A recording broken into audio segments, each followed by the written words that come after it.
ಫಿಲಿಪ್ಪಿಯವರಿಗೆ ಬರೆದಂಥ ಪತ್ರಿಕೆ 2ನೇ ಅಧ್ಯಾಯ 6 ಮತ್ತು 7ನೆಯ ವಾಕ್ಯಗಳು.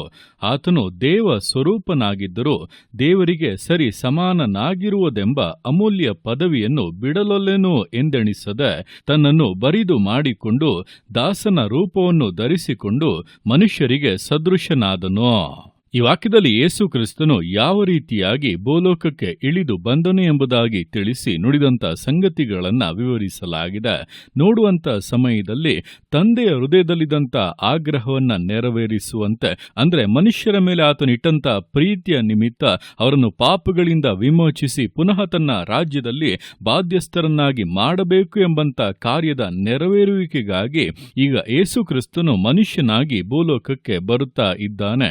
ಅದು ಕೂಡ ಯಾವ ರೀತಿ ಎಂಬುದಾಗಿ ನೋಡುವಾಗ ಆತನು ದೇವ ಸ್ವರೂಪನಾಗಿದ್ದರೂ ದೇವರಿಗೆ ಸರಿ ಸಮಾನನಾಗಿರುವನೆಂಬ ಅಮೂಲ್ಯ ಪದವಿಯನ್ನು ಬಿಡಲೊಲ್ಲೆನು ಎಂದೆಣಿಸದೆ ತನ್ನನ್ನು ಬರಿದು ಮಾಡಿಕೊಂಡು ದಾಸನ ರೂಪವನ್ನು ಧರಿಸಿಕೊಂಡು ಮನುಷ್ಯರಿಗೆ ಸದೃಶನಾದನು ಎಂಬುದಾಗಿ, ಅಂದರೆ ದೇವರಿಗೆ ಸರಿ ಸಮಾನನೆಂಬಂತ ಆ ಉನ್ನತವಾದಂಥ ಪದವಿಯನ್ನು ಬಿಟ್ಟವನಾಗಿ ತನ್ನನ್ನೇ ಬರಿದು ಮಾಡಿಕೊಂಡು ದಾಸನ ರೂಪವನ್ನ ಧರಿಸಿಕೊಂಡು ಮನುಷ್ಯರಿಗೆ ಸದೃಶನಾದನು.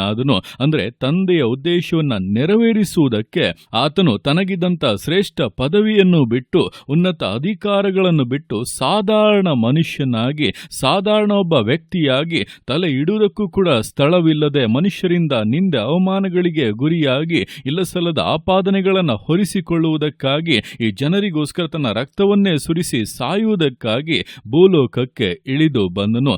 ಈ ರೀತಿಯಾಗಿ ದೇವರು ತನಗಿದ್ದದನ್ನೆಲ್ಲ ಬಿಟ್ಟು ಬಂದು ನಮ್ಮನ್ನು ವಿಮೋಚಿಸಿ ತನ್ನ ಪ್ರೀತಿಯನ್ನ ತೋರಿಸಿರುವಾಗ ನಾವಾದರೂ ದೇವರು ಹೇಳುವಂತ ಒಂದು ವಿಷಯವನ್ನ ಬಿಟ್ಟು ಆತನು ಹೇಳುವಂತ ಒಂದು ವಿಷಯವನ್ನ ಮಾಡುವುದಕ್ಕೆ ಎಷ್ಟು ಕಷ್ಟಪಡುತ್ತೇವೆ, ಎಷ್ಟು ಬಾರಿ ಅದಕ್ಕೆ ಅವಿಧೇಯರಾಗುತ್ತೇವೆ.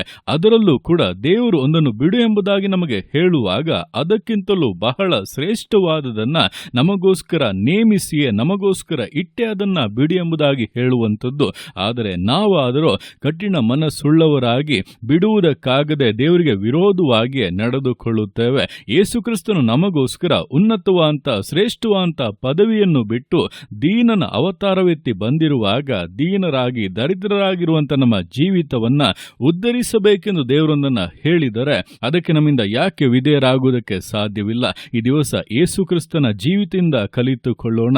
ಯೇಸು ಕ್ರಿಸ್ತನು ಯಾವ ರೀತಿಯಾಗಿ ವಿಧೇಯನಾದನು, ತಂದೆಯ ಉದ್ದೇಶದ ನೆರವೇರುವಿಕೆಗಾಗಿ ತನ್ನನ್ನು ಎಷ್ಟರ ಮಟ್ಟಿಗೆ ತಗ್ಗಿಸಿಕೊಂಡನು, ಆ ರೀತಿಯ ಒಂದು ಸಮರ್ಪಣೆಗೆ ನಮ್ಮನ್ನು ಪೂರ್ಣವಾಗಿ ಒಪ್ಪಿಸುವುದಾದರೆ ಜೀವಿತವೇ ಬದಲಾಗುತ್ತದೆ, ಕರ್ತನ ಉದ್ದೇಶವು ನೆರವೇರುತ್ತದೆ, ವಿಶೇಷವಾದಂಥ ಆಶೀರ್ವಾದಗಳನ್ನು ಮೇಲುಗಳನ್ನು ಖಂಡಿತವಾಗಿ ಹೊಂದಬಹುದಾಗಿದೆ.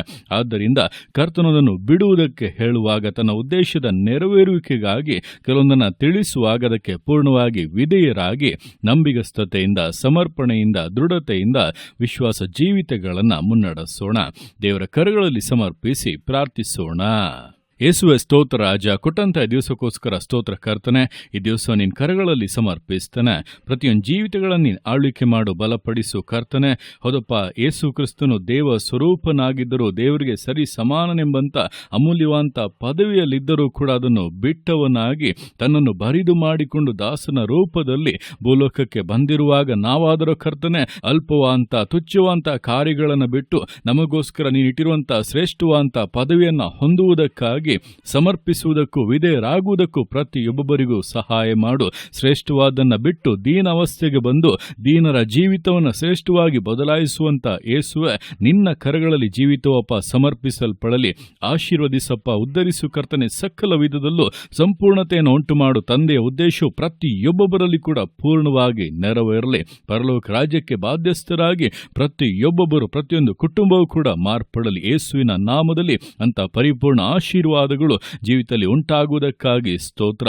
ಅಪ್ಪ ತಂದೆಯೇ, ನಿನ್ನ ಅರ್ಥಗೆ ಆಶೀರ್ವಿಸುವಂತ ನಿನ್ನ ಪ್ರೀತಿಗಾಗಿ, ಕೃಪೆಗಾಗಿ ನಿನಗೆ ಸ್ತೋತ್ರಗಳು. ಪ್ರತಿಯೊಂದು ಜೀವಿತಗಳನ್ನಪ್ಪ ನಿನ್ನ ಕರಗಳಲ್ಲಿ ಸಮರ್ಪಿಸ್ತಾದನ. ಆಶೀರ್ವದಿಸು, ಮಾನಿಸು, ಘನಪಡಿಸು. ಎಲ್ಲೊಂದಿನ ಕರಗಳಲ್ಲಿ ಸಮರ್ಪಿಸಿ ಸ್ತುತಿಯನ್ನು ಮಾತ್ಮನಿನೊಬ್ಬನಿಗೆ ಸಲ್ಲಿಸಿ ಯೇಸುವಿನ ನಾಮದಲ್ಲಿ ಬೇಡುತ್ತೆ ನಮ್ಮ ತಂದೆಯೇ. ಆಮೇನ್, ಆಮೇನ್.